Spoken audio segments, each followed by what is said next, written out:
Umesh Kumar Chaudhary, +2 high school सरिया से आपके इतिहास के शिक्षक के रूप में आज आपका चैप्टर 3 जो कि चैप्टर का नाम है तीन महाद्वीपों में फैला हुआ साम्राज्य रोमन साम्राज्य। आज हम मुख्य रूप से रोमन साम्राज्य के बारे में जानेंगे और उसके कार्यकलापों, उसके आर्थिक, सामाजिक, धार्मिक और राजनीतिक स्थिति, भौगोलिक पहलुओं पर गौर करेंगे, ध्यान देंगे। तो चलिए हम चलते हैं, सबसे पहले रोमन साम्राज्य के बारे में जानते हैं। रोमन साम्राज्य 3 महाद्वीपों में फैला हुआ था, एक विस्तृत साम्राज्य जो कि उस समय ये रोमन साम्राज्य की जब बात हो रही है तो लगभग आज से 2000 साल पहले की बात हो रही है, लगभग 300-400 ईसा पूर्व की बात हो रही है। रोमन साम्राज्य उस समय 3 महाद्वीपों में फैला हुआ था, एशिया, यूरोप एवं अफ्रीका। अभी तक कोई भी ऐसा साम्राज्य नहीं है जो 3 महाद्वीपों से अधिक फैला हुआ हो। इस साम्राज्य की खासियत यह थी कि इसमें राजनीतिक विकास, धार्मिक, आर्थिक विकास बहुत ही उच्च स्तर तक पहुंच गए थे। चलिए हम सबसे पहले बात करते हैं रोमन साम्राज्य की भौगोलिक स्थिति के बारे में। तो रोमन साम्राज्य की भौगोलिक स्थिति का मुख्य केंद्र कह सकते हैं एक तरह से इटली था। इटली रोमन साम्राज्य के मुख्य केंद्र के रूप में जाना जाता था। इटली यूरोप प्रायद्वीप के दक्षिण का एक प्रायद्वीप था जो कि उत्तर में आल्प्स पर्वत, पूर्व में एडियाटिक सागर एवं दक्षिण पश्चिम में भूमध्य सागर से घिरा हुआ एक देश था। इसके साथ ही इटली के मध्य, उत्तर, दक्षिण 2 भागों में बांटने वाली एक एपीनाइन पर्वतमाला थी जिसे हम उसे रीढ़ की हड्डी भी कहा जाता है। तो हम भौगोलिक स्थिति में क्या जाने कि उसके उत्तर में आल्प्स पर्वत, इटली के उत्तर में आल्प्स पर्वत, पूर्व में एडियाटिक सागर और दक्षिण पश्चिम में भूमध्य सागर है ना।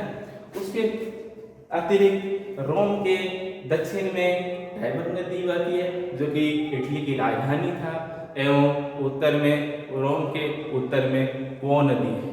पो और टाइबर नदी रोम और इटली के लिए एक कह सकते हैं कि बहुत ही अच्छा था, जिससे बाद में आर्थिक स्थिति को उन्नति करने में, कृषि कार्य को उन्नति करने में बहुत महत्वपूर्ण योगदान रहा। अब चलते हैं रोमन साम्राज्य के राजनीतिक विकास के बारे में। रोमन साम्राज्य किस प्रकार राजनीतिक विकास के क्षेत्र में आगे बढ़ा। तो रोमन साम्राज्य को हम 3 रूप से कालों में, राजनीतिक स्थिति को हम 3 भागों में बांटकर देख सकते हैं। एक है राजतंत्र काल, दूसरा है गणतंत्र काल और तीसरा साम्राज्य काल। राजतंत्र काल को हम 753 ईस्वी से पूर्व से लेकर 509 ईस्वी तक के काल में विभाजित करते हैं, जिसमें मुख्य रूप से एक किंवदंती के अनुसार, मतलब कथाओं के अनुसार, एक किंवदंती के अनुसार कहा गया था कि रोमुलस एवं रोमस नामक 2 भाइयों ने रोमन साम्राज्य की नींव डाली थी। रोमुलस ने सेवाइन जनजाति को अपने साम्राज्य में शामिल करके अपने साम्राज्य को व्यवस्थित करने का प्रयास किया था। रोमन साम्राज्य में समाज उस समय मुख्य रूप से 2 भागों में बांटा हुआ था। रोमन समाज उस समय मुख्य रूप से 2 भागों में बांटा हुआ था। एक भाग समाज के उच्च वर्ग जिसे पैट्रिशियन कहा जाता था, पैट्रिशियन वर्ग में उच्च समाज के उच्च वर्ग को प्रतिनिधित्व करते थे, और दूसरा था समाज के निम्न वर्ग को प्रतिनिधित्व करने वाले प्लेबियन। यह कह सकते हैं समाज 2 भाग पैट्रिशियन और प्लेबियन में विभाजित था। तो पैट्रिशियन उच्च वर्ग को प्रतिनिधित्व करता था, अर्थात उच्च अधिकारी, बड़े बड़े बिजनेसमैन, कह सकते हैं राजा और बड़े बड़े अधिकारी, इसमें जमींदार शामिल थे। निम्न वर्ग जिसे प्लेबियन वर्ग कहा जाता है, उसमें दास, निम्न वर्ग के कृषक, गरीब तबके के लोग शामिल थे। यहाँ प्लेबियन और पैट्रिशियन में सामाजिक विभाजन को देखने को मिलती है। सामाजिक विभाजन इसलिए क्योंकि पैट्रिशियन में उच्च वर्ग को प्रतिनिधित्व करता था, वो निम्न वर्ग के तबके को तरह से अत्याचार और जुल्म करके उन लोगों को परेशान करते थे। निम्न वर्ग के ये सताए हुए वर्ग उच्च वर्ग से बड़े ही घृणा और अन्य द्वेष भावों से देखा था। तो ये स्थिति बहुत सालों तक चलती रही, कई राजाओं के काल के गुजरा। रोमन साम्राज्य में राजतंत्र काल 200 लगभग 250 वर्षों तक चलता रहा था। तब तक राजतंत्र छूट-फूट अवस्था में चलती रही थी, लेकिन धीरे धीरे अब ये वर्ग संघर्ष के कारण ही, ये वर्ग प्लेबियन और पेट्रिशियन वर्ग संघर्ष के कारण राजतंत्र जो अब गणतंत्र में स्थापित होने वाला था। इससे पहले हम चलते हैं एक और बात, सीनेट। सीनेट अभी के संसद की तरह थे, जो रोमन राजतंत्र को कानूनी व्यवस्थाओं से अवगत कराते थे। सीनेट के जितने भी सदस्य थे वे प्रायः उच्च वर्ग के थे। निम्न वर्ग सीनेट के कोई सदस्य नहीं रहता था। निम्न वर्ग अर्थात प्लेबियन वर्ग। तो प्लेबियन वर्ग को ये द्वेष रहता था कि सीनेट में जो भी सदस्य हैं वो उच्च वर्ग से हैं, हमारे निम्न वर्ग के, हमारे प्लेबियन वर्ग से कोई नहीं लिए गए हैं। इसके कारण और दोनों में मतभेद का आलम बना रहा था। अब क्या है, लगभग 509 ईसा पूर्व में राजतंत्र को एकाएक समाप्त कर लोगों के घृणा, निम्न वर्ग की घृणा, दासों की घृणा, गरीब किसानों की घृणा के कारण राजतंत्र का अंत कर दिया गया और एक नवीन प्रथा गणतंत्र काल आया, जिसे हम गणतंत्र काल कहा जाता है। गणतंत्र काल में अब क्या हुआ कि राजा का स्थान, गणतंत्र में कोई राजा नहीं होता। राजा के जगह जैसे अभी भारत आजाद है, अभी गणतंत्र है, संविधान है, लेकिन उसमें कोई संविधान नहीं था। लेकिन राजा के स्थान को हटाकर दो सदस्यों वाली काउंसिल ने ले लिया था। 2 सदस्यों वाली काउंसिल ने ले लिया था। ये काउंसिल की बात कर रहे हैं, 2 सदस्यों वाली काउंसिल। ये काउंसिल का काज क्या था? ये काउंसिल का काज यह था कि देश में गणतंत्र स्थापित कर उसके सारी समस्याओं को देखभाल करना। ये एक तरह से न्यायाधीश या मजिस्ट्रेट की तरह ये काउंसिल काम करते थे। जरूरत पड़ने पर लोगों को न्याय दिलाना, लोगों के आर्थिक सामाजिक हित की रक्षा करना इत्यादि ये काउंसिल का काम था। लेकिन चूंकि ये 2 सदस्यों वाली थी, इसकी सहायता के लिए अन्य कोई संस्था की जरूरत पड़ने लगी थी। तो सीनेट हम पहले बात कर चुके हैं। सीनेट जो अभी के संसद के समय थे, संसद या लोकसभा के समान होगी। सीनेट के सदस्य पहले भी बता चुके हैं कि सीनेट के सदस्य उच्च वर्ग से चुने गए थे और प्रायः उच्च वर्ग के लोगों के प्रतिनिधित्व करते थे, उच्च वर्ग के हितों को ध्यान करते थे। तो सीनेट के जो सदस्य थे वो कानूनी व्यवस्थाओं को ध्यान में रखते हुए गणतंत्र में कानूनी व्यवस्थाओं का एक तरह से रक्षक था और काउंसिल के 2 सदस्यों को ये सहायता, हर तरह से सहायता करते थे। क्योंकि सीनेट में बहुत सारे सदस्य थे, इसलिए काउंसिल को हर तरह से सहायता पहुंचाते थे। लेकिन यहाँ भी वर्ग संघर्ष देखने को मिलता है। ये कैसे मिलता है? हम पहले भी जान चुके हैं कि प्लेबियन, पेट्रिशियन और प्लेबियन वर्गों के संघर्ष यहाँ भी अस्तित्व में रहा। यहाँ भी जो सीनेट में थे उच्च वर्ग थे, वर्ग के लोग प्रतिनिधित्व कर रहे थे और पेट्रिशियन निम्न वर्ग के प्रतिनिधित्व का अभाव था। अब दोनों में क्या हुआ? दोनों में संघर्ष की स्थिति आई। इस संघर्ष की स्थिति कब आई? 509 से लेकर 27 ईस्वी के पूर्व के 509 ईस्वी के शुरुआती काल से लेकर 27 ईस्वी तक एक संघर्ष बना रहा। संघर्ष के कारण हम बता ही चुके हैं। अब चलते हैं कि गणतंत्र काल में ये अस्तित्व जो बना रहा था वो कब से कब तक था? तो हम जानते हैं कि 509 ईस्वी से 27 ईस्वी पूर्व तक।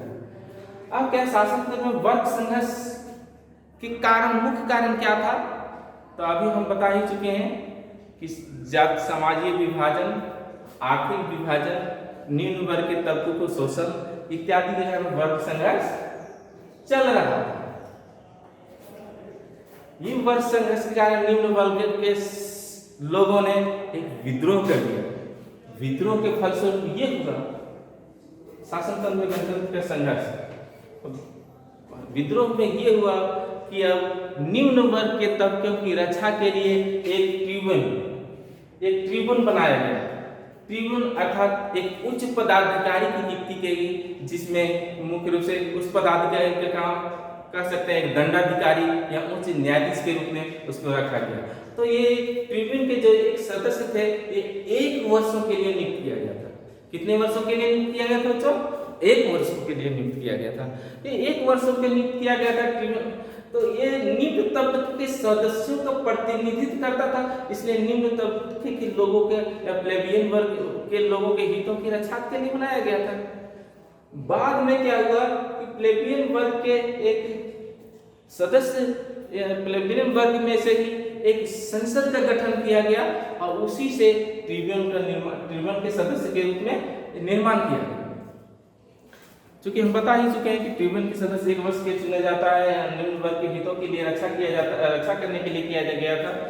अब क्या है, वर्ग संघर्ष की स्थिति कुछ हद तक सुधरने लगा क्योंकि निम्न वर्ग के हितों की रक्षा के लिए अब ट्रिब्यून भी आ गया था।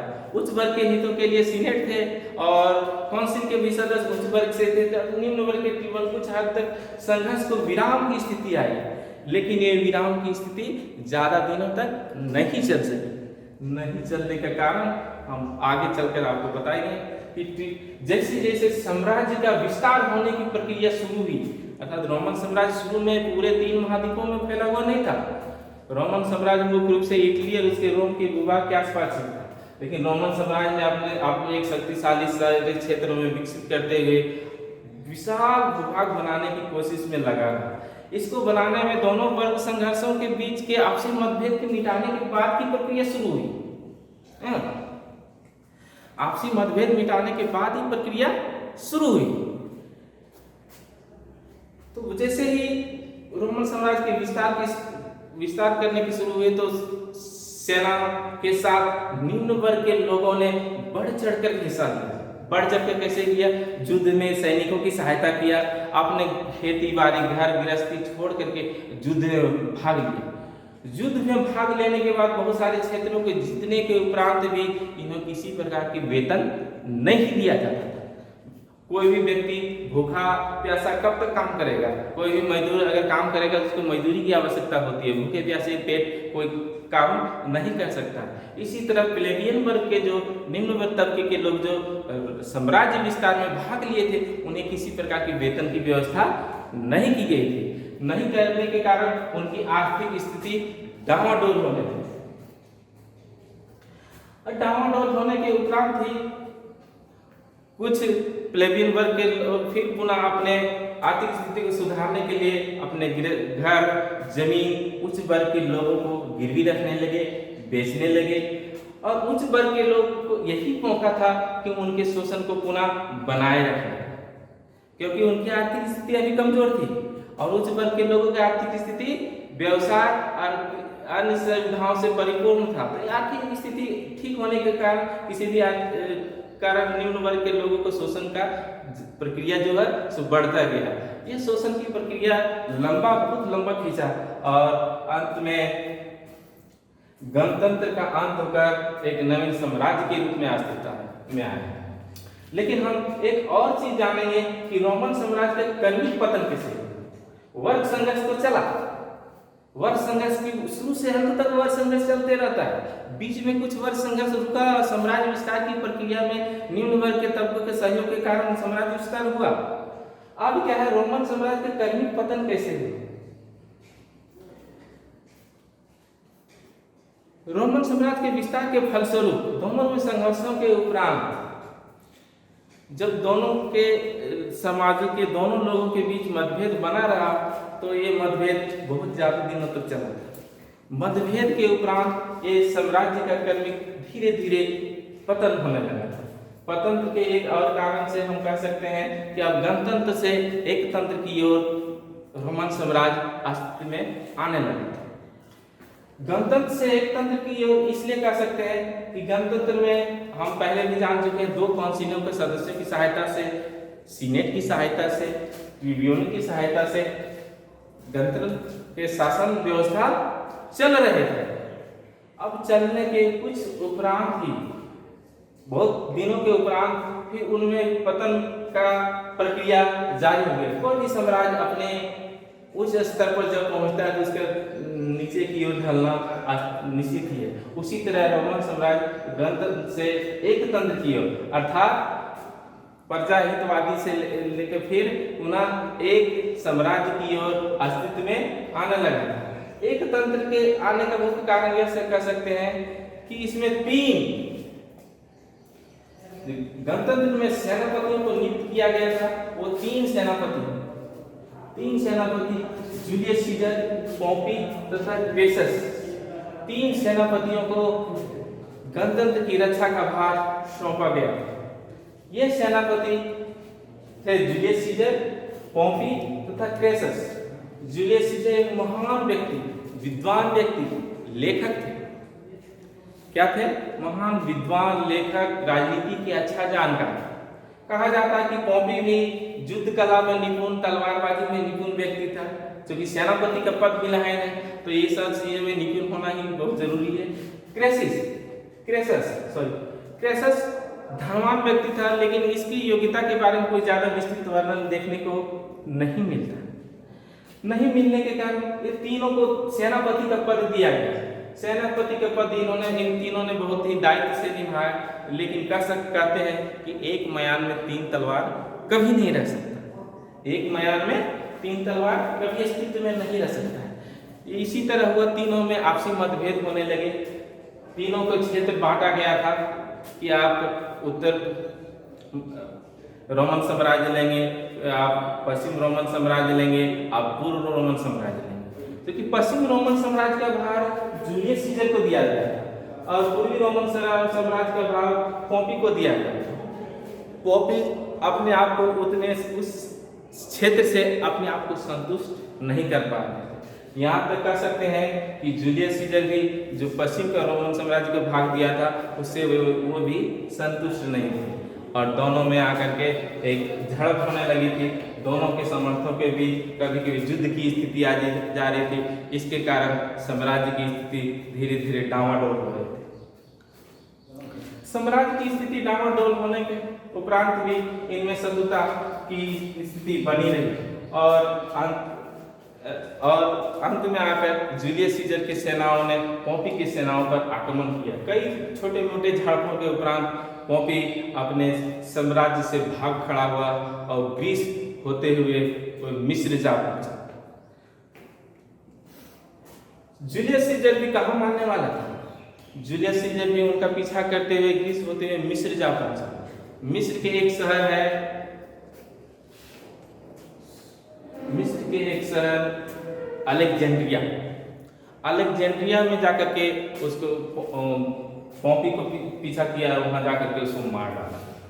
इस तरह एक गणतंत्र जो तीन सेनापतियों के बांटा गया था, दो सेनापति हुए, दो सेनापति के बाद एक मरा पोम्पी के मरने के उपरांत अब एक छत्र राज्य किसका हो गया? जूलियस सीजर का हो गया। जूलियस सीजर अब एक अकेला राज्य की स्थिति हो गई। तो अब कह सकते हैं कि अब कैसा काल होने वाला है? साम्राज्य का, अर्थात एक राजा का काल होने वाला है ना। एक राजा का काल होने वाला है, क्योंकि तीन सेनापतियों का राज्य प्रभार दिया गया। तीनों में से एक क्रेसस का कहीं वर्णन में नहीं मिलता, पोम्पी को मार गिराया गया। अब एक साम्राज्य काल का स्थिति आने वाले वो था जूलियस सीजर। मिस्र में ही जब पोम्पी का पीछा कर रहे थे, तो जूलियस सीजर मिस्र की राजधानी में टॉलमी वंश की राजकुमारी अलेक्जेंड्रिया से उनका भेंट हुआ। किससे भेंट हुआ? टॉलमी वंश की राजकुमारी अलेक्जेंड्रिया से भेंट हुआ। अलेक्जेंड्रिया बहुत ही खूबसूरत सुंदर युवती थी। इसके सुंदरता से प्रभावित होकर जूलियस उसके प्रभाव में आया और कुछ दिनों तक वहीं निवास किया। वहां पर उन्होंने देखा कि मिस्रवासी देव पूजा और राज पूजा, कौन सी पूजा? देव पूजा और राज पूजा कर रहे हैं, जबकि रोमन साम्राज्य में कोई भी मूर्ति पूजा का अवशेष, देव पूजा, राज पूजा का अस्तित्व उस समय तक नहीं था। ये रोमन साम्राज्य में देव पूजा, राजा पूजा, मूर्ति पूजा का अस्तित्व जूलियस सीजर के काल में आया, क्योंकि वो वहाँ मिस्र से वो ग्रहण करके अपना रोम में लेके आए थे। यहाँ पर आने के उपरांत यहाँ पर आने के उपरांत उन्होंने स्वयं को सम्राट घोषित किया और राज्य के सारे कार्यों को अपने हाथों में ले लिया। ऐसा कह सकते हैं राजनीतिक आर्थिक सारे क्षेत्रों का अधिकार अपने हाथों में लेकर एक छत्र राज्य करने की शुरुआत की। हम पढ़ रहे थे गणतंत्र से एक तंत्र की, और यहाँ 3 सेनापतियों का कल बात कर रहे थे। अब एक छत्र राज्य शुरू किया, तो चूंकि पोंपी का कुछ सहयोगकर्ता अभी भी रोम में निवास कर रहे थे। ये जूलियस सीजर के राजतंत्र में अपने आप को सुरक्षित नहीं कर पा रहे थे। एक तरह से कह सकते हैं कि जूलियस सीजर के खिलाफ विद्रोह करने या उसके खिलाफ षड्यंत्र करने की सोचने लगे। ये सोचने के क्रम में एक दिन जूलियस सीजर को फोरम की सीढ़ियों, सीनेट के फोरम की सीढ़ियों, सीनेट जहाँ जिसको संसद कहते हैं उस जगह के एक फोरम स्थान है, उसके सीढ़ियों पर ब्रूटस नामक एक व्यक्ति ने छुरा मारकर हत्या कर दी। ये घटना 44 ईसा पूर्व की बात है। 44 ईसा पूर्व में फोरम की सीढ़ियों पर ब्रूटस नामक व्यक्ति ने छुरा मारकर हत्या कर दिया। हत्या करने के उपरांत उस समय जूलियस सीजर का पुत्र, जो कि रोमन साम्राज्य के महानतम सम्राटों में माना जाता है, ऑक्टेवियन ऑगस्टस, वो 18 वर्ष के थे। मात्र कितने वर्ष के थे? 18 वर्ष। 18 वर्ष की आयु में ही उन्होंने साम्राज्य को, अपने पिता के साम्राज्य को संभाला और अपने पिता के हत्यारों को चून चून कर बदला लिया। इस बदले की घटना में उसके साथ उसके मित्र मार्क एंटेनियो, कौन थे? Mark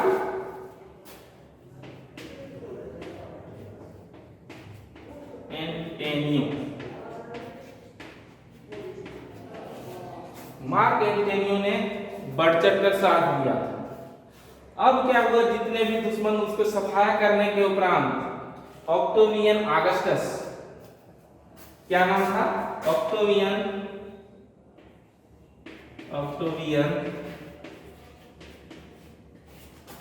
Augustus. यहां भी हम लिख चुके हैं ऑक्टेवियन ऑगस्टस, है ना। ऑगस्टस ने सत्ता को संभाला अपने मित्र के सहयोग से, क्योंकि मित्र ने उसके जब खराब स्थिति थी तो सहयोग दिया था, तो दोनों ने अपने राजतंत्र को बांट लिया। पूर्वी भाग को पूर्वी रोमन साम्राज्य के भाग को मार्क एंटोनी को दिया था, जबकि पश्चिमी रोमन साम्राज्य के भाग अपने पास स्वयं ऑक्टेवियन ऑगस्टस ने रखा। दोनों में दोस्ती थी, दोनों ने साम्राज्य की बंटवारा कर लिया था। साम्राज्य के बंटवारा के उपरांत बहुत दिनों तक दोनों का साथ चला, लेकिन कह सकते हैं, हम पहले भी बता चुके हैं, एक मैदान में 2 तलवार कभी नहीं रह सकता। इसी प्रकार हुआ कि एक विस्तृत साम्राज्य के 2 भागों में बांटकर भी दोनों में मित्रता कुछ दिनों तक बनी रही और फिर पुनः मित्रता को शत्रुता में बदलने में देरी नहीं लगी। ये शत्रुता बदलने का मुख्य कारण क्या था? दोनों के क्षेत्र के हितों में टकराव। दोनों एक दूसरे के क्षेत्र को पहले तो बंटवारा कर लिए थे स्वाभाविक रूप से अपने मन से खुश होकर के, लेकिन दोनों के बाद में हित टकराने लगे और दोनों में शत्रुता बढ़ी। इस शत्रुता को मिटाने दोनों में कई झड़पें, युद्ध हुए, छोटे मोटे युद्ध हुआ और अंत में जाकर ऑगस्टस ने मार्क एंटोनी को मार भगाया। एक बात यहाँ हम कहना ही भूल गए दोस्तों कि चूंकि मिस्र की राजकुमारी अलेक्जेंड्रिया की राजकुमारी क्लियोपेट्रा जो थी, जूलियस सीजर की प्रेमिका कह सकते रही थी। यहाँ भी मार्क एंटोनी जो जूलियस सीजर का मित्र था और पूर्वी रोमन साम्राज्य के भाग का राजा कह सकते हैं, वो भी क्लियोपेट्रा के प्रभाव में, उसकी खूबसूरती के प्रभाव में, उसकी प्रेमी के रूप में रहा था। तो कह सकते हैं कि क्लियोपेट्रा के 2 प्रेमी जूलियस सीजर और मार्क एंटोनी। क्लियोपेट्रा ने मार्क एंटोनी के साम्राज्य में सहयोग देने की कोशिश किया, लेकिन चूंकि ऑगस्टस एक बहुत ही शक्तिशाली बहुत ही महान राजा सिद्ध हुआ और मार्क एंटोनी को मार भगाया। कुछ दिनों के उपरांत मार्क एंटोनी और क्लियोपेट्रा ने विष खाकर आत्महत्या कर लिया। ये कब की घटना है, कोई इसके विस्तृत वर्णन इतिहास में देखने को नहीं मिलता है। तो हम जाने कि क्लियोपेट्रा ऑगस्टस ने अपने साम्राज्य को बनाने में, अपने साम्राज्य को पाने में किस तरह संघर्ष किया। यही ऑगस्टस की जीवनी समाप्त नहीं होती है। ऑगस्टस अपने साम्राज्य को जब एक क्षेत्र में ला दिया तो अपने साम्राज्य को बनाने में भौतिक, नैतिक और आर्थिक, सामाजिक सारे क्षेत्रों में रोमन साम्राज्य को अस्तित्व को ऊंचा करने में प्रमुख भूमिका निभाई। वहाँ की जनता ऑगस्टस से बहुत ही प्रभावित हुई और बहुत ही खुश थे। उन्हें ऑगस्टस को जनता, आम जनता दयालु ऑगस्टस, ईश्वर के प्रतिनिधि ऑगस्टस का जो पुकारा करते थे। एक तरह से कह सकते हैं कि रोमन साम्राज्य के महानतम सम्राट ऑगस्टस एक वहाँ के लोगों के लिए देवता बन चुका था, है ना, लोगों के लिए देवता बन चुका था। अब हम जानेंगे कि ऑगस्टस जो कि 27 ईसा पूर्व में रोमन साम्राज्य की स्थापना में महत्वपूर्ण भूमिका निभाए थे, उसके उपरांत रुकना चाहते हैं। तो हम बात कर रहे थे रोमन साम्राज्य के महान सम्राट ऑगस्टस के बारे में कि उन्होंने किस प्रकार साम्राज्य के लिए भौतिक क्षेत्र में, साहित्यिक क्षेत्र में, नैतिक क्षेत्र में, आर्थिक क्षेत्र में उन्नति की ओर ले गया। इसी कारण ऑगस्टस को रोमन साम्राज्य का स्वर्ण युग भी कहा जाता है। अब आगे हम चलते हैं रोमन साम्राज्य का अगला महानतम शासक। हालांकि ऑगस्टस के बाद बहुत सारे राजा हुए, लेकिन उनकी कोई विस्तृत जानकारी देखने को नहीं मिलती है। अगला जो महानतम शासक था वो था कॉन्स्टेंटाइन महान। कॉन्स्टेंटाइन को महान इसलिए कहा जाता है कि उन्होंने अपने साम्राज्य के राजधर्म को बदलकर ईसाई धर्म को राजधर्म घोषित किया। कॉन्स्टेंटाइन महान की राज्य की स्थिति स्थापना में अपने शासनकाल को 331 ईस्वी से लेकर के 337 ईस्वी तक, 324 ईस्वी से लेकर के 337 ईस्वी तक के काल माना जाता है। इनके काल में सबसे महत्वपूर्ण काम अपने साम्राज्य के धर्म को राजधर्म घोषित कर दिया। ईसाई धर्म को राजधर्म घोषित कर दिया। तो ईसाई धर्म को राजधर्म क्यों घोषित किया? क्या इससे पहले जो धर्म थे वो अच्छा नहीं थे, या उस धर्म में कुछ अनेक खामियां थी? तो चूंकि उससे पहले वहाँ की कोई धर्म व्यवस्था देखने को ज़्यादा नहीं मिलता है, लोग मूर्ति पूजा, राज पूजा से प्रभावित थे और कुछ हद तक कह सकते हैं कि यहूदी धर्म को मानते थे।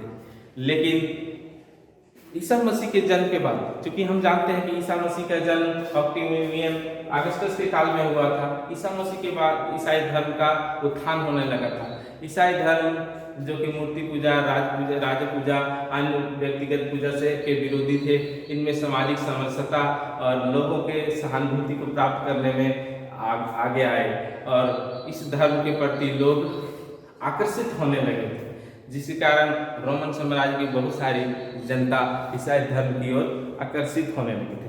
जब रोमन साम्राज्य की जनता आकर्षित हो गई तो राजा अकेला क्या करेगा? राजा तो इतने बहुत दिनों तक इस जनता के धर्म के विरोधी तो नहीं रह सकते हैं। उन्होंने जनता के हितों को समझा और अपने राजधर्म को परिवर्तित कर ईसाई धर्म को राजधर्म घोषित कर दिया। क्योंकि 300 साल से ईसाई धर्म साम्राज्य के राजाओं के अधीन दबला कुचला गया था। जितना ये दबता कुचलता था, इतने इसके अस्तित्व में वृद्धि आने लगी थी। इसके सहनशीलता, दयालुता, इस धर्म की प्रकृति लोगों के मन में बैठने लगा, इसलिए रोमन साम्राज्य के राजधर्म में परिवर्तित। इसके अलावा कॉन्स्टेंटाइन महान ने अपने साम्राज्य में लोगों के लिए बहुत सारे व्यवस्थाएं किए। हॉस्पिटल और चिकित्सा के क्षेत्र में बहुत सारे चीज़ों को मुहैया कराया गया था। इसलिए रोमन साम्राज्य के इस महानतम शासक को महान की संज्ञा दी गई।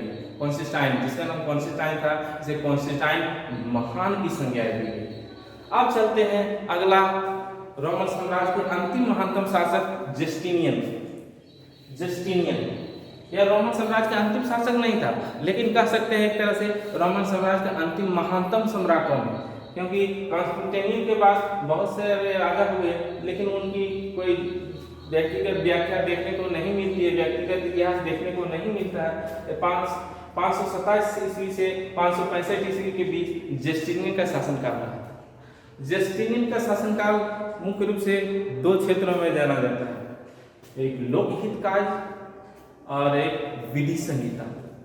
जस्टिनियन ने लोकहित कार्यों के लिए नदी पर नहर बनवाए, बांध बनवाए, लोगों को कृषि करने के लिए उन्नत किया, और दूसरा कार्य जो मुख्य रूप से था वो विधि संहिता। इन्होंने अपने साम्राज्य में एक नवीन विधि संहिता, लोगों के हित के लिए, लोगों के अच्छे के लिए एक कानून बनाया, जो बाद में चलकर यूरोप के लोगों ने अब इस विधि को अपनाया। तो कह सकते हैं जस्टिनियन की दो मुख्य रूप से लोकहित कार्यों के लिए और विधि संहिता के लिए जाना जाता है। जस्टिनियन की विधि संहिता आज भी प्रचलित है, आज भी देखने को मिलती है।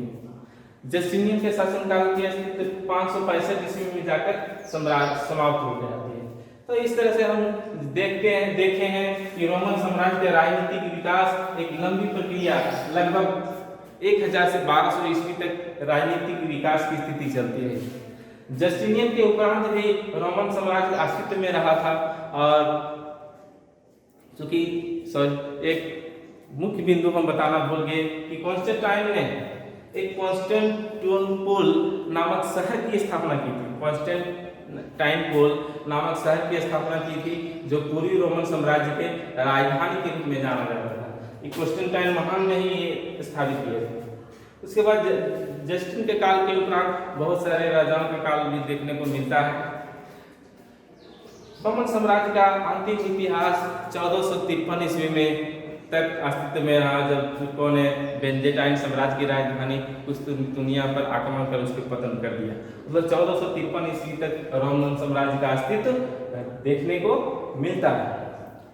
अब हम चलते हैं रोमन साम्राज्य में आर्थिक स्थिति, आर्थिक प्रसार के बारे में कि वहाँ की आर्थिक स्थिति कैसी थी। रोमन साम्राज्य जितने विकास किए थे कैसे किए थे, किस आधार पर किए थे, किस तथ्यों के बल पर किए थे। रोमन साम्राज्य के आर्थिक प्रसार के किन तथ्यों के बल के कारण आर्थिक प्रसार इतने उन्नत है। तो ऑगस्टस के रोमन साम्राज्य के नदियों पर एक बहुत ही बड़े जहाजी बेड़ा का निर्माण किया था। ये बेड़ा का निर्माण इसलिए किया गया था, ये जहाजी बेड़ों का निर्माण इसलिए किया गया था क्योंकि यातायात, व्यापार के लिए जितने भी जहाज, छोटे मोटे जहाज जाते थे, जलदस्युओं द्वारा उसका लूट लिया जाता था। लूटने के इस कारण ऑगस्टस ने एक बहुत बड़े जहाजी बेड़े या सैनिक बेड़े का निर्माण किया था। उसे जलदस्युओं पर नियंत्रण करने में बहुत हद तक मदद मिली, और इसी कारण रोमन साम्राज्य के व्यापार धीरे धीरे फलता फूलता गया। रोमन साम्राज्य के व्यापार का मुख्य केंद्र कह सकते हैं एक तरह से इटली था। इटली से व्यापार निश्चित रूप से चलता रहता था।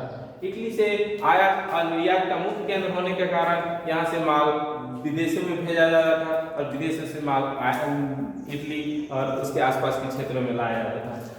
विदेशों से आयात होने वाले मुख्य रूप से जो स्थान थे वो चीन से रेशम थे, भारत से मलमल, हाथीदांत, हीरे जवाहरात की वस्तुएं, मिस्र से कारपेट जिसको कहते हैं अभी कारपेट, और अन्य देशों से लेबनान से शीशा, ये सब चीजें आयात करते थे। क्योंकि उनकी रोमन साम्राज्य के लोगों की आर्थिक स्थिति अच्छी थी, इसलिए बहुत ही अच्छे चीज़ों को, अपने उन्नतिशील चीज़ों को आयातित करते थे। और निर्यात किए जाने वाली चीज़ों में मुख्य रूप से फल होते थे और उससे बने शराब। रोम के शराब को भारत में बड़े पैमाने पर भी आयात करने का प्रमाण नहीं है।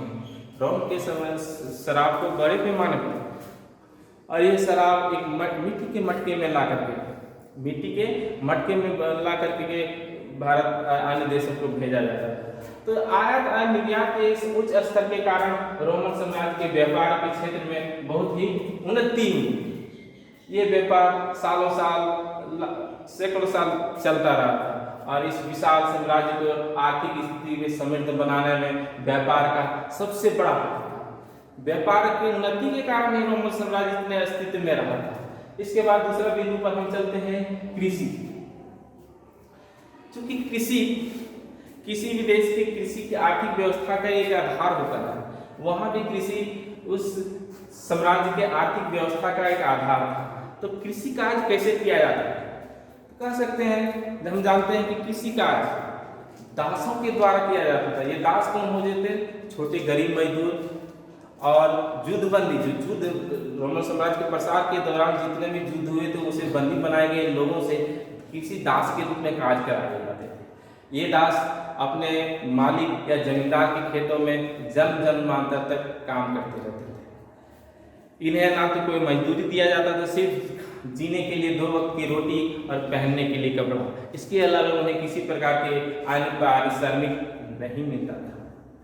दासों के इतने सारे संख्या में होने के कारण रोमन साम्राज्य में कृषि के क्षेत्र में बहुत सारे उन्नति हुए। बड़े बड़े भूभागों को समतल बनाकर कृषि योग्य खेत बनाए गए थे। बड़े बड़े जमींदारों ने अपने क्षेत्र को विस्तृत करके एक उन्नत फार्म का निर्माण कर लिया थे। इसी क्रम में हम आगे चलते हैं कि कृषि के क्रम में दासों की स्थिति इतनी नाजुक क्यों हुई। ये दास चूंकि युद्ध भी बंदी थे, गरीब मजदूर भी थे, युद्धबंदी भी थे, गरीब मजदूर भी थे, और मिस्र से, अफ्रीका से लाए गए, बंदी बना लाए गए, खरीदे गए लोग भी थे। दासों की एक व्यापारिक मंडी रोम के एक शहर में स्थापित थे, जहां दासों को खरीदा और बेचा जाता था। दासों की पहचान के लिए एक पहचान चिन्ह दिया जाता था, ताकि कोई दास दूसरे यहाँ अदला बदली ना हो जाए। दासों के भागने पर कहा जाता है कि उन्हें मृत्युदंड तक की सजा भी दी जाती थी। मृत्युदंड, देखिए, एक मजदूर के काम करने के लिए मृत्युदंड की सजा तक भी दी जाती थी। मृत्युदंड की सजा अभी के समय में क्या स्थिति है और उस समय की स्थिति में क्या स्थिति है। सिर्फ भाग गया तो उसको मृत्युदंड। ये थी दासों की आर्थिक सामाजिक स्थिति। दासों के कारण ही वहां की कृषि व्यवस्था उन्नत। कहा जाता है कि कृषि के क्षेत्र में इतने उन्नति के कारण ही रोमन साम्राज्य अपने उन्नति के चरम सीमा पर पहुंचने के मार्ग में अस्वस्थ हुए।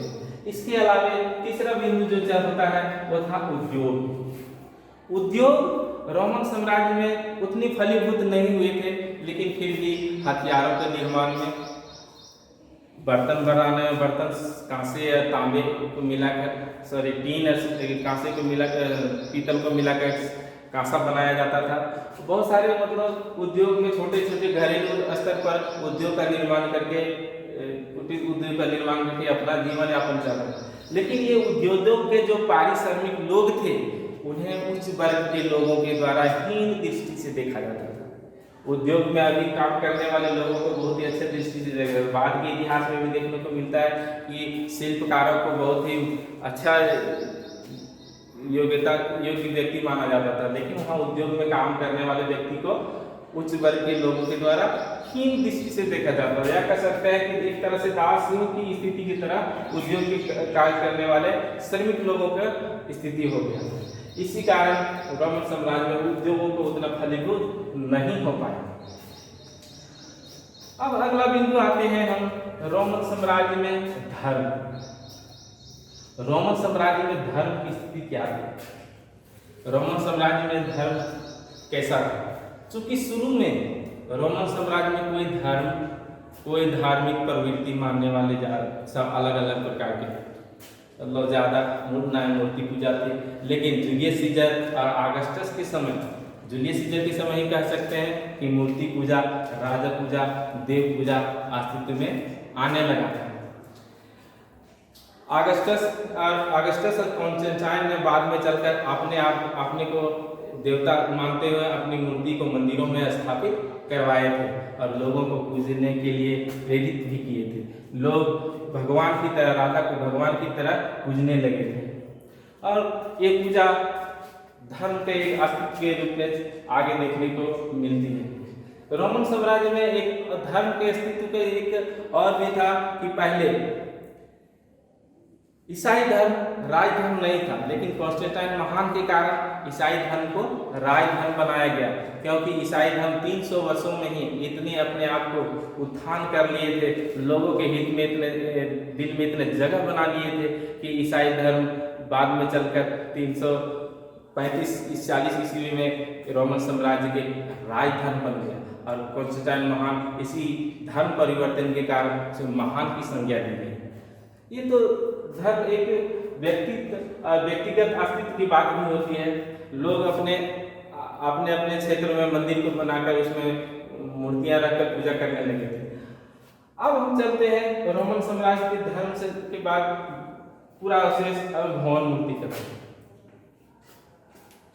रोमन साम्राज्य में पूरा अवशेष या भवन और मूर्ति कैसे कैसे और किन वस्तुओं से बनी होती थी। पूरा अवशेष उन चीजों को कहते हैं जो जमीन के अंदर अवशेष के रूप में हमें अभी मिलता है। प्राचीन समय से चले आ रहे वस्तुएं जो जमीन के अंदर खोदने के उपरांत हमें मिलता है उसे कहते हैं पूरा अवशेष। ये पूरा अवशेष इतिहासकार बहुत ही गहरे अध्ययन के उपरांत उसकी आयु उसके विषय में जानकारी प्राप्त करते हैं। ये जानकारी अभी के लोगों को इतिहास और अन्य विषयों विज्ञान के क्षेत्र में जानने में महत्वपूर्ण भूमिका निभाते हैं। इसके अलावा भवन और मूर्तिकला। भवन उस समय कच्चे ईंटों से सुखाकर बनाए जाते थे। शुरू के रोमन साम्राज्य काल में कच्चे ईंटों से बनाए जाते थे।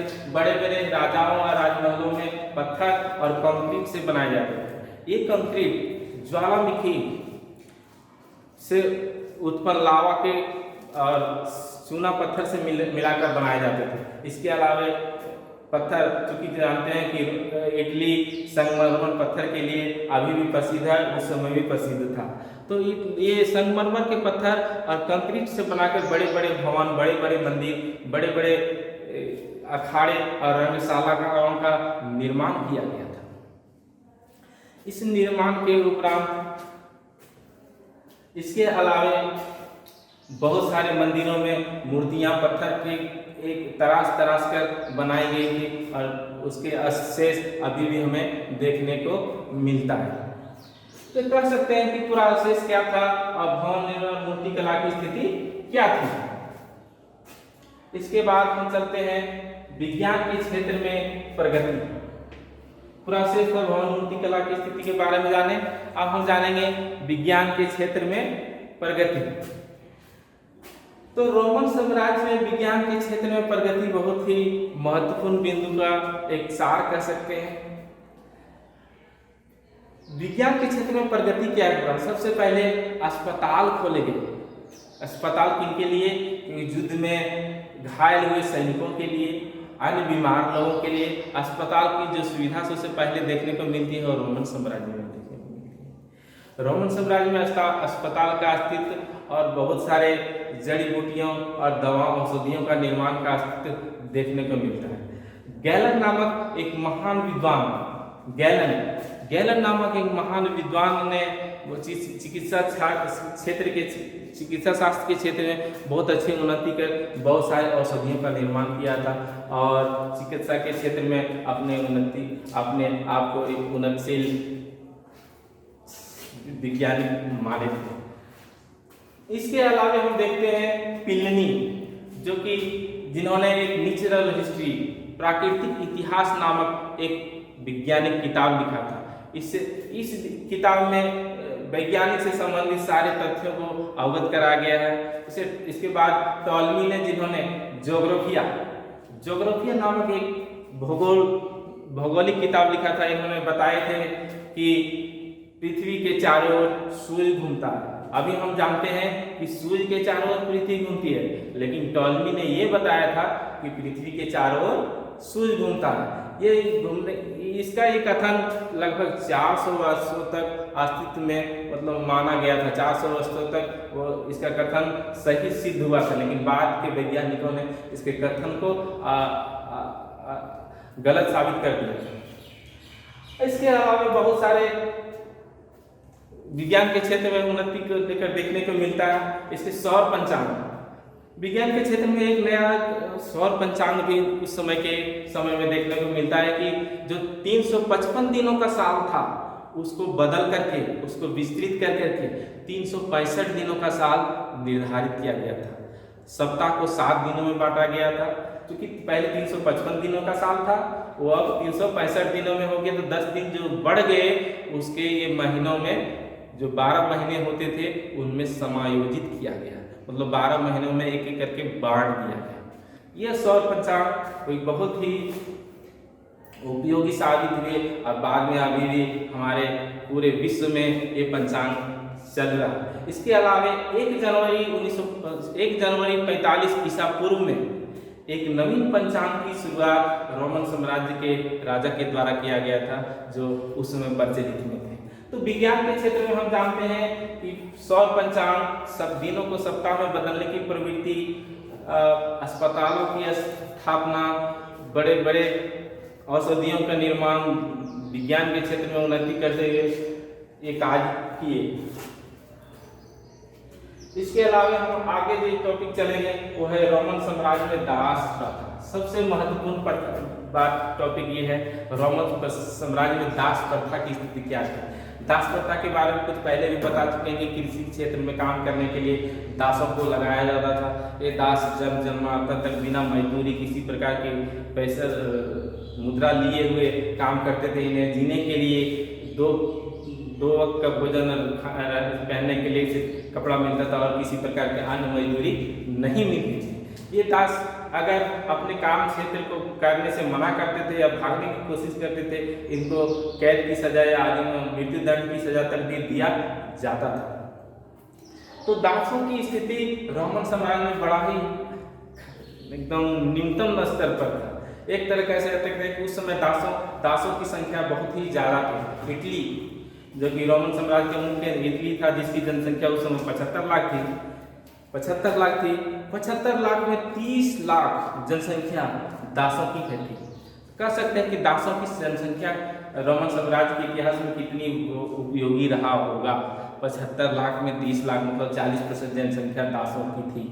ये दासों के बदौलत रोमन साम्राज्य की उन्नति में महत्वपूर्ण भूमिका भी निभाए थे। दासों की इस कुप्रथा के अलावे एक अन्य प्रथा में जो देखने को मिलती है वो है दास योद्धाओं या दास पहलवानों के बीच की लड़ाई। दास योद्धाओं और दास पहलवानों के बीच ये योद्धा क्या होते थे कि उच्च वर्ग के लोगों के द्वारा अपने मनोरंजन के साधन के लिए, उच्च वर्ग के लोगों के द्वारा अपने मनोरंजन के साधन के लिए दास योद्धाओं जिन्हें ग्लेडिएटर कहा जाता था के बीच, दो योद्धाओं के बीच लड़ाया जाता था। ये लड़ाई तब तक चलती थी जब तक दो में से एक की मृत्यु नहीं होती और उच्च वर्ग के लोग तमाशा पूर्वक देखा करते थे। और जीते हुए जो पहलवान जीतने की ओर होते थे उन्हें उत्साहित करते थे कि हारने वाले को जान से मार डाले। और इस रक्तपात में वो लोग हर्ष उल्लास के साथ देखा करते थे। यहाँ तक कि बहुत सारे जमींदार या सीनेट के सदस्य जब अपने चुनाव लड़ने की स्थिति में रहते थे तब भी ये प्रोग्राम दास पहलवानों को लड़ाने की प्रवृत्ति को अपना वोट बैंक के रूप में देखा करता था और लड़ाया जाता था। इतना ही नहीं, दास पहलवानों ग्लेडिएटर को दो पहलवानों के बीच लड़ाने की प्रवृत्ति तो आम थी। इन्हें जानवरों के साथ भी लड़ने के लिए प्रोत्साहित किया जाता था। जानवरों के साथ लड़ने के लिए इन्हें मनाया जाता था। अगर नहीं लड़ता था तो उन्हें मृत्यु दंड की सजा दी जाती थी। तो ग्लेडिएटर, इसी को लेकर के स्पार्टकस नामक एक ग्लेडिएटर पहलवान जो बहुत ही माना हुआ पहलवान था, इन्होंने इस लड़ाई को लड़ने से मना कर दिया था। इसके सहयोग में लगभग 70,000 दास पहलवानों ने इस विद्रोह में स्पार्टकस के साथ हुए थे। विद्रोह बड़े पैमाने पर चला था, लेकिन अंत में राजा के द्वारा उन्हें शांत किया गया और इस विद्रोह में लगभग 6,000 जो दासों ग्लेडिएटर को मौत के घाट उतारा गया और लगभग हजारों की संख्या में जेल में डाल दिया गया। अभी भी देखने को मिलती है कि रोम की एक शहर है जहाँ एक रंगशाला अखाड़ा, दासों को लड़ने के लिए जो अखाड़ा बनाया जाता था, इसे रंगशाला भी कहा जाता है, कोलंसियम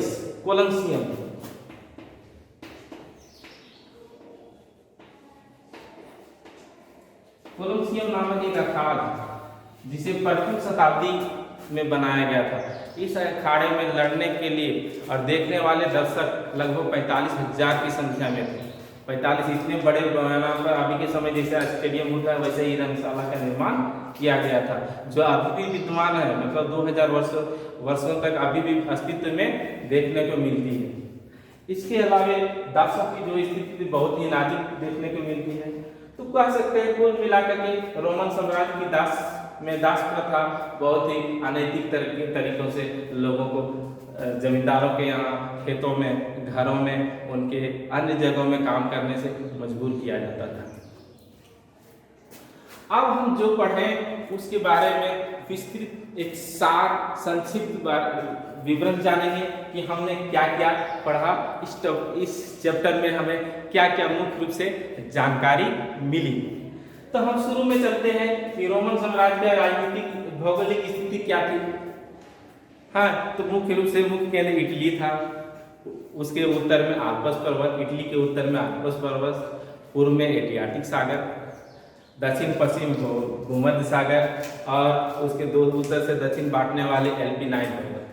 ये था मुख्य चीज भौगोलिक स्थिति में।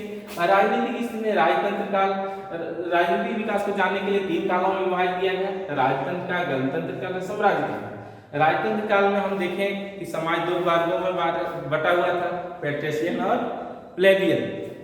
गणतंत्र काल में वही समाज आगे आकर वर्ग संघर्ष के रूप में अस्तित्व में आया और अंत में तीसरे रूप में साम्राज्य काल आया। साम्राज्य मुख्य रूप से कब आया?